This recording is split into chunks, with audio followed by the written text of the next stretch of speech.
I'm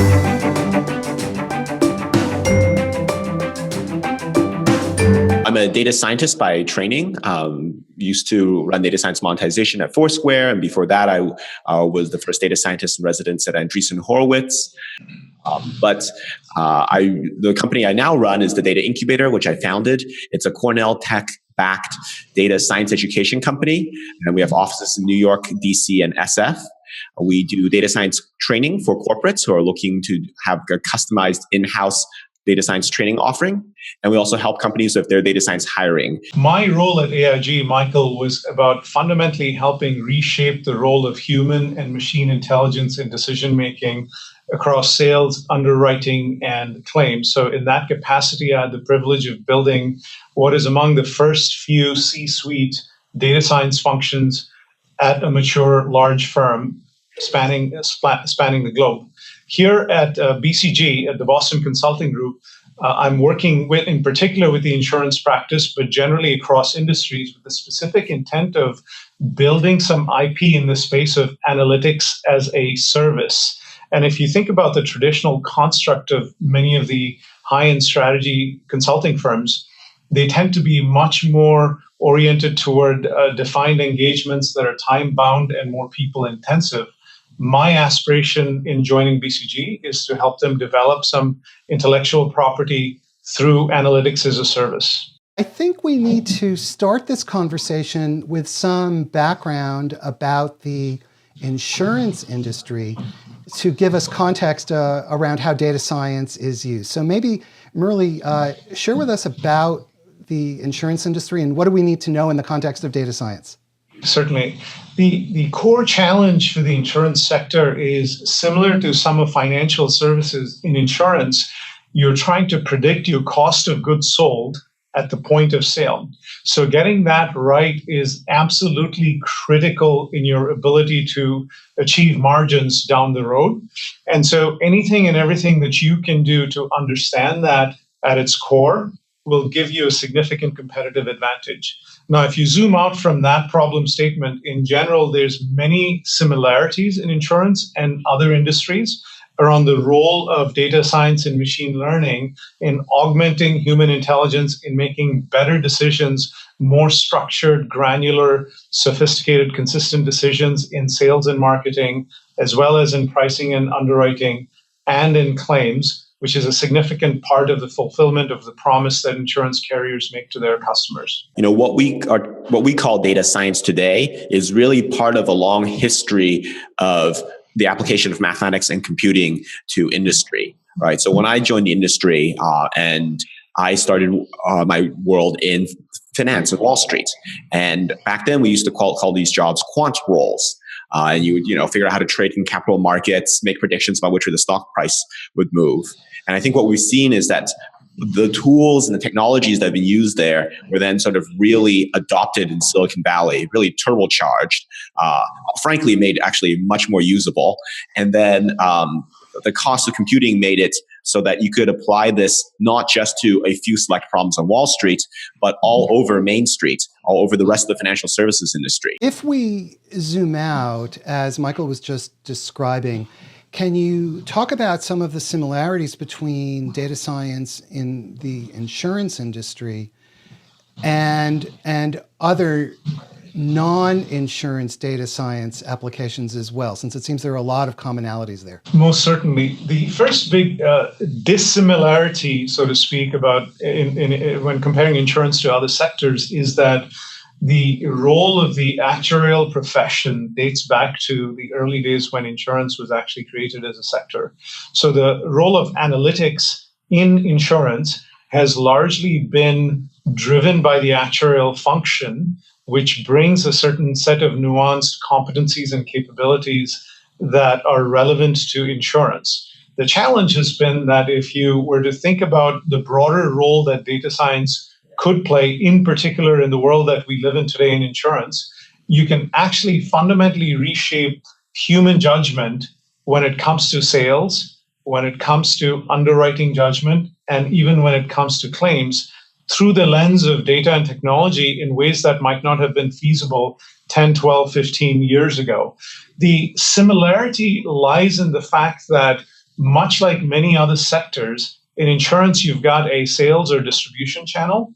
You've got a product channel that is around pricing the product. Some of that is around your cost of goods sold, and some of that is trying to understand the market's appetite and the customer's demand, so to speak, or demand elasticity, if you would.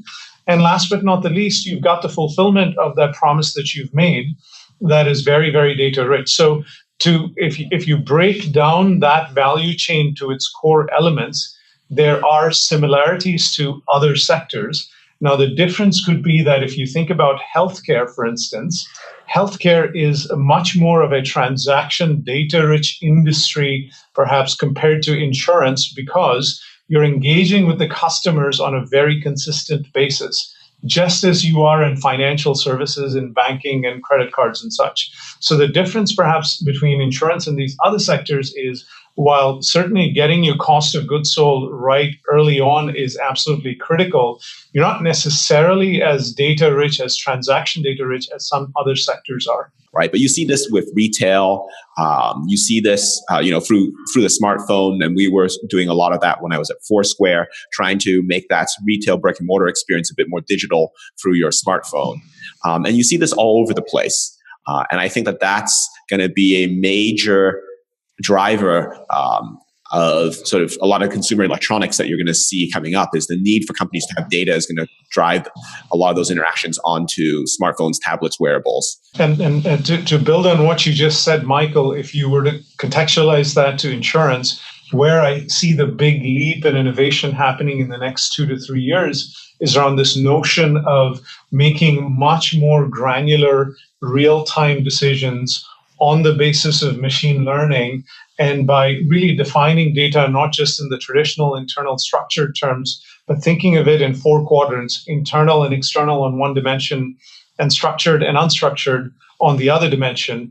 And the ability to build machine learning algorithms on some of these platforms will reshape what humans do in terms of decision making and judgment, and where models harmonize or balance human judgment with machine intelligence. And the way I would frame it is, oftentimes people think of it as an either or, but if you were to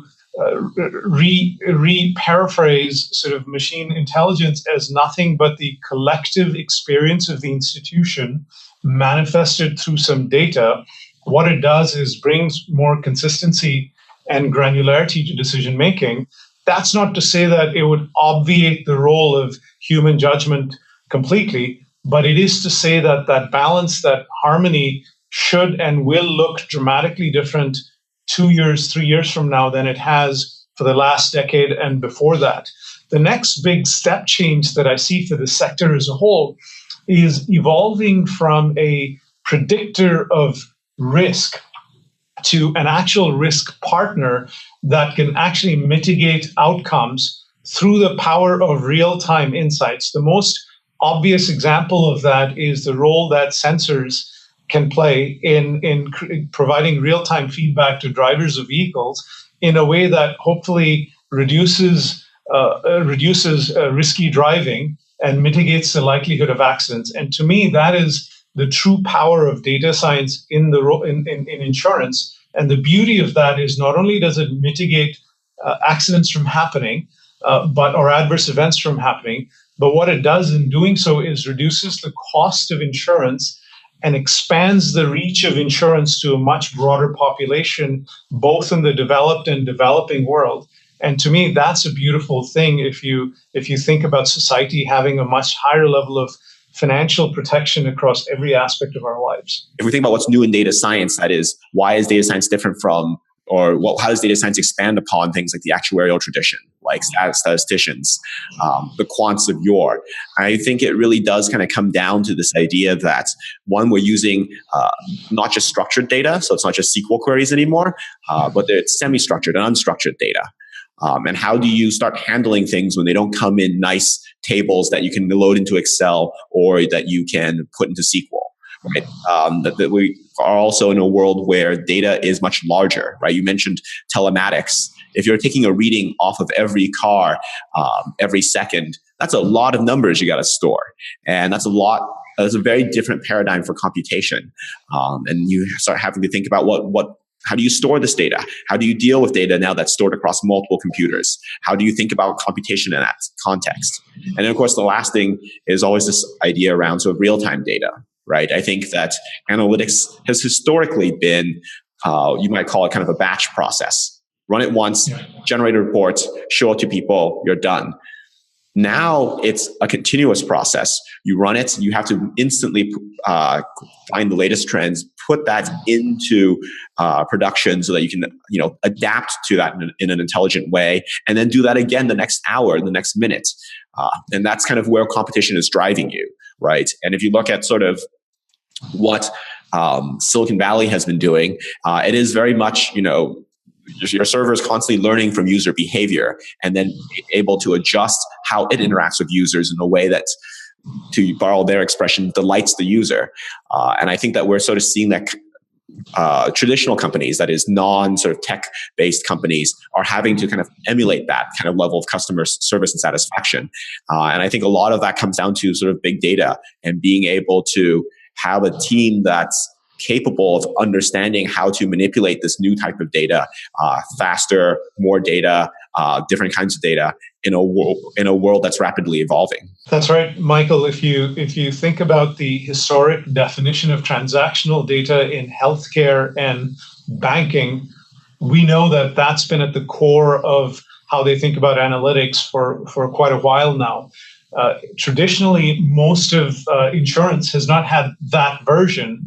But if you were to zoom out and define data in a much broader sense that includes images, that includes audio, that includes all sorts of unstructured data, now insurance has its own version layered on top with IoT and such. Insurance has its own version of transactional data. So the ability to harness that and dramatically change the cycle time of decision making, as well as the granularity of decision making, is where the gold mine is for insurance in the coming 5 years or so. Oh, I was going to say, no, that's right. Just to give you one example, we work with a large consumer bank, both on the trading side and to help them hire their data science talent. And one of the really cool applications they've been able to develop is around merging the data that they get from multiple channels. So from their web, from their mobile, from tablets, from even in-store visits. And phone calls to customer service, right? So bring all that data together so that their customer service representatives can see that in a one clear, simple visualization. So they know that when a customer calls in, they instantly get this information, and then they know that they've been having trouble opening a checking account. So they can sort of directly target the question that the customer would like, and then solve that that problem for them. And that's even to the point where if the customer has been, browsing around trying to get the answer to a question, that question, the answer might actually just be populated from their knowledge base straight onto their screen, so that they don't have to have this awkward process of asking the customer for the question, then sort of slowly searching for it for themselves. But the customer service rep is able just to sort of see that and answer the question right away. And that creates a much more pleasant customer experience. It certainly makes the customer service reps at the bank seem far more knowledgeable, right? And I think that that's just one example of how you can have so much more data in something where none of that I just talked about was the traditional data of transactions and moving money in and out of your bank account, right? This is all a new type of data and from new sources that we're talking about. Murli, we have an interesting comment from Arsalan Khan on Twitter, who's asking about the question of bias. Because of course, sensors have no bias, but when creating models and selecting data, people do. So how do we deal with that issue? All models are incorrect. Some are useful. And so the question to me is not about whether the model is perfection personified, but rather how much of an improvement is it relative to the status quo. And what I've seen very consistently in the sectors that I've been exposed to in my career is that if you were to use that litmus test, models are vastly superior to the the judgment-oriented decision-making that occurs certainly in a good chunk of the insurance value chain today, but also in other sectors too. And so what we've got to teach ourselves is to not be naive to the data gods and assume that the models are perfection personified, to understand where they're prone to bias or error, but also to realize that if we were to hold human judgment to the same standards of bias and objectivity that we'd like to hold models to, it would not be a competition at any level whatsoever. So the question isn't, to me, whether the model is biased or not, because models do have an inherent bias because they tend to be biased by historical experiences, but to ask the question where and when and to what extent are they biased? And the even more important question is, how much of a step change are they from the caliber of a decision-making that is the current status quo in that particular part of the value chain? We often sort of end up wanting to criticize models for their imperfections in a way that we may not hold up the same scrutiny to, say, human judgment. There was a famous article that just came out in the last few months about how neural nets that were being trained on large corpuses of human text were inherently sexist. Right? They would say things, they would have gender associations with, for example, occupations, or perhaps certain derogatory phrases that, we might really cringe at. And I think that's comes down to being really the models are being a mirror, right? They're holding up to society the data that we're feeding into them, and they are sort of showing it back to us. And that's not just sort of, an idle philosophical point. I think it's a very real point that, when, for example, we're in an industry that's highly regulated like finance, there are lots of laws around equal opportunity for lending, right? You cannot lend. You can't make judgments that are sort of disproportionately, negatively impact people of a certain race or sex or various other protected categories. And I think that that's one of those places where, we have to be careful as we sort of train these models that they haven't then picked up some of the biases that may be inherent in society that we don't want to keep. And I think that that's part of the reason why I don't really buy this whole scare mongering that these computers will take over all of our jobs, because in the end, there is sort of this human judgment that comes in where we sort of say, well, okay, that model probably did learn something about our society and we would rather that not exist. And so we're going to kind of tweak that a little bit and find ways to mitigate those effects. Murli, so this issue of bias, when you're inside an organization like an insurance company, what are the practical implications of that, and how do you ensure that the model is as fair as possible and that it doesn't embody preconceived bias, even recognizing what you were just saying, that the question is comparing to what the human would do? It's still something that I'm sure you have to be concerned about. Most certainly. I think the imperative is to go into this process and effort with eyes wide open. I'll give you a classic example of what you just described. Oftentimes, historically, whether it's in insurance or even in financial services, healthcare, and credit cards and such, the ability to detect, sniff out fraudulent activity has typically depended on human judgment. And that's not to say that human judgment isn't valuable. It's extremely valuable.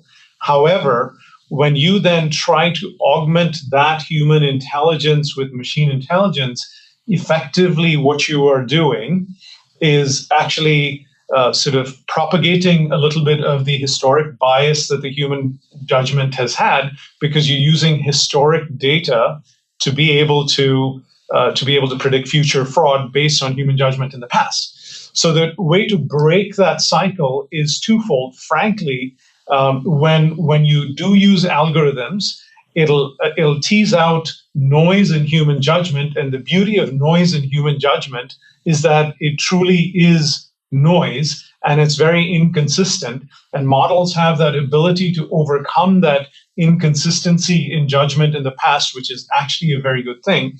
The second thing that I would do in that particular instance, and there's many other analogies to this, is also be very purposeful in creating a particular random sample that sort of stretches the range of the predictions of some of these models, that allows you to go to the periphery and assess how well the models are not working based on their predictions, so that you create a virtuous cycle where you're actually challenging the assumptions of your models, and you've got some human beings at the other end of that spectrum coming up with their own judgment and throwing out the gauntlet to create a feedback loop that'll allow the models to get better, because they're invariably going to miss insights that human beings might have. How you choose your sample size, your sample, right, is really, really important for this, for data.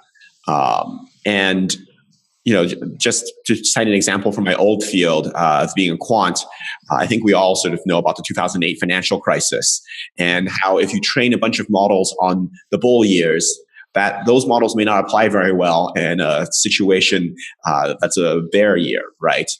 So you have to be very careful to realize that just because the last 5, 10, 15 years of macroeconomic data have been bullish doesn't mean that next year's will be. And you have to really think about, how do I stress test my model? How do I sort of give it examples that may be sort of things that I expect will happen, even if I haven't quite seen them in my data or in the data set I've been training. How do you select that data set correctly so that you do find a representative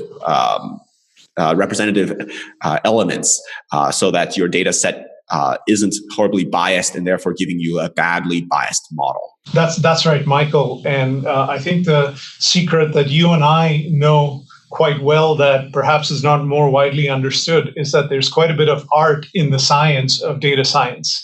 And that art is absolutely critical, because the biggest risk is one of the blind leading the blind, and the data scientists not really appreciating the context of the historic data and not having a basis in which they could test the efficacy of the predictions in a different environment than the one that the model was actually built on. So a classic example of that, in addition to the financial crisis in 2008, is the O-ring debacle with the Challenger space shuttle, where you didn't actually test the effectiveness of the O-rings in a different temperature setting, and you ended up extrapolating. So I think that's really where the magic of human judgment and machine intelligence actually comes in.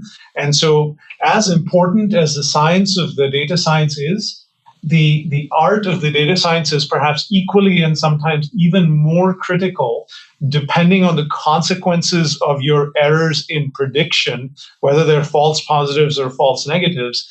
And that's really where understanding the context and making sure that you're asking the right questions and framing them appropriately, and understand what data you have and what you don't have, and how that could bias your understanding of the future, is absolutely critical. Data science is very technical, incredibly, lots of math, lots of programming. It's really far down the rabbit hole of sort of technical stuff that you could be doing. But as a manager, it's still very important to understand it. And so when we are talking to managers and we're training managers on how to do this, one of the things we have to really focus on is, you may not be able to understand the probabilities and nuances perfectly, but you can understand what happens if you have a false positive or false negative, which way you're more willing to make a mistake, right? And then use that to then set your thresholds and your comfort level about, okay, I'd rather have more of one type or the other. And it's, and that even goes down to training, right? You can train models that are focused more on one type of error or another. But the ultimate call about, which way you want to go, that's a business decision.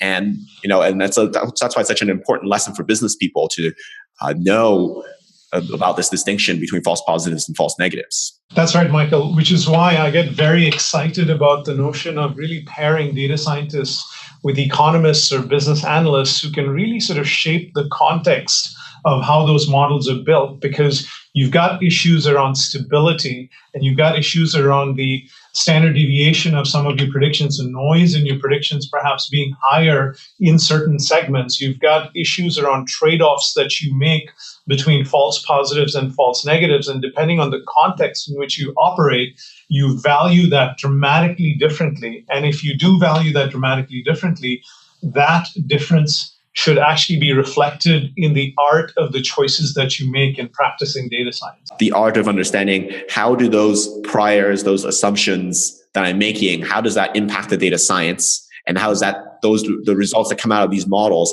how does that then impact my business decision making, my P&L, right? And I think that kind of high level understanding is so important on the business side. But what about we're talking about the business side, what about the organizational issues? How do you introduce this type of thinking into an organization for which data science is relatively new? So I'll start with my perspective, Michael, and I'd be delighted for you to jump in as well, please. I don't think there's any obvious, easy answers. The challenge that I see today in most mature firms is you've got C-suite leaders that say, I'm doing data science, or I'm doing data, or I'm doing digital. There's my chief data officer. There's my chief digital officer. There's my chief analytics officer. And the way I would reframe that is to help them fundamentally recognize that this is not just a separate pillar that you should be thinking of as being incremental to how you will shape your business strategy.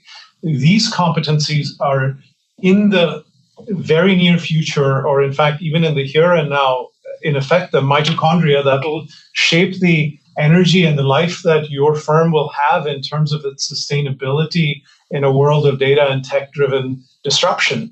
The challenge then becomes is that typically in many of these large institutions, you've got leaders who've risen to those senior positions on the basis of historic experiences which are less relevant if you extrapolate them to the future. And so it really does become an issue around having the humility to develop much more of a learning mindset and recognizing that the more ambitious you are in terms of really resculpting and reshaping your competitive positioning, the more you have to be willing to break glass based on the insights that you achieve through data science. So it is very much of a leadership, courage of conviction issue. It's very much about CXOs having a view on what legacy do they want to build in that organization, and what is their courage of conviction, and how do they shape the problems and questions that they would like to tackle through this competencies in a way that'll fundamentally shape their sustenance in the medium and longer term. You need a broad swath of the organization to understand the value of data. How do you use data to think about some of the issues that Murli and I were just talking about earlier, and that really embrace taking time to have their employees learn about data science and big data. But on the cultural side, actually, I'd be curious, Murli, to ask you this question. So I think one of the things that's sort of maybe unique about insurance or banking is that there is a kind of a legacy of data around the actuarials, around the statisticians. And how does that sort of change the dynamic of creating a data culture when you have sort of a legacy group that's somewhat already steeped in this? So I think there's two parts to that, Michael. One is, how does that change decision making today, and how should that change decision making tomorrow? And if one were to zoom out, I think in general, the actuarial function and the profession and the exams have not embraced, and from my point of view, the power of data science in its totality the way perhaps they should, and maybe they will, looking into the coming few years. And as you move to that, or if we move to that, I think it obviates the need for having rigid titles such as an actuary or a data scientist. And it infuses in the fundamental DNA of the organization a sense of curiosity and a comfort with challenging one's own assumptions, and the ability to consistently ask the question, what do the data tell us and where could the data possibly mislead us, even if the models seem perfection personified. So that's one piece of it, I think. And the other piece of it is if you disaggregate the entire value chain of insurance, there's data science that can be applied to many, many, many aspects of it that can fundamentally shape the sophistication, timeliness, granularity of decision making in ways that the industry could not have imagined a decade ago.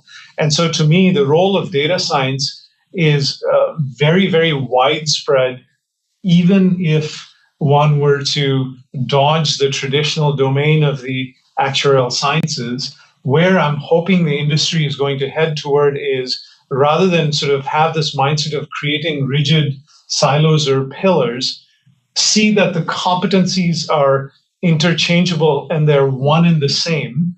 And let's actually move to a world where we're challenging, where we understand our assumptions and are challenging those assumptions to shape the caliber, effectiveness, and efficiency of decision making, as opposed to hanging our hats on what titles we've got, or what professional credentials we've got, or what academic experiences we have, because those are an interesting starting point, but are really sort of not particularly relevant in a world where everything around us is changing at a more profound pace than ever before. With the actuarials, I think that a lot of the really sort of far-sighted ones, the ones who are sort of really looking to the future, I think seem to really understand this and are embracing a lot of these new techniques around data science, around big data, really looking to challenge the assumptions that maybe their own discipline has ingrained into them through this, through indoctrination. And really leveraging the existing knowledge that they have, this really strong knowledge of probability and statistics, and then sort of seeing how they can apply that to the data science, which of course is very rich in probability and stats. So much of this falls into the general category of helping change an organization. Are there aspects of this that are specific to the data science as opposed to general change issues? So the way I would frame that, Michael, is data science is the engine that is fundamentally reshaping practically every industry that we know about. And so that and the pace at which the aggregation of data is changing, and the definition of data itself is so rapid today that it necessitates this discussion about the pace at which firms need to fundamentally question their paradigms around how they've made decisions historically. So yes, you're right, it's a broader sort of change management issue. And if the question is, why is this specific to data science and why isn't it broader? The answer is, it is broader, but the force of change that data and technology are imposing upon our society across sectors make this issue much, much more critical in the here and now than perhaps other forces of change might. That pace of change is only going to accelerate. If you think about sort of a lot of the secular trends that are pushing data into the forefront of this conversation, those are things that are not going away, right? The falling cost of storage, the falling cost of being able to transmit data, the increasing rate of CPUs, the greater on the social side, so the greater demand by consumers to have sort of instant responses, to be on their phones and interacting with their friends as well as companies in digital ways. I think that trend is not going away. It's only accelerating, and that's going to be forcing companies to move more and more in the direction of data. And I'll ask, as we finish up, I'll ask each one of you, maybe I'll start with Murli, what is your advice for organizations that want to adopt data science in a larger way? What should they do? Number one is develop a sense of humility about yourselves and evolve from what Carol Dweck would describe as a fixed mindset to a growth mindset, i.e., please recognize that the future is not an extrapolation of the past, certainly not at least a linear extrapolation of the past. And so the fundamental foundations on which you've made decisions and built your businesses are shifting today at a faster pace than ever before. So that requires you to develop as an organization, as individual professionals, that mental agility to question your assumptions and to challenge your traditional paradigms in which you've run your functions or businesses.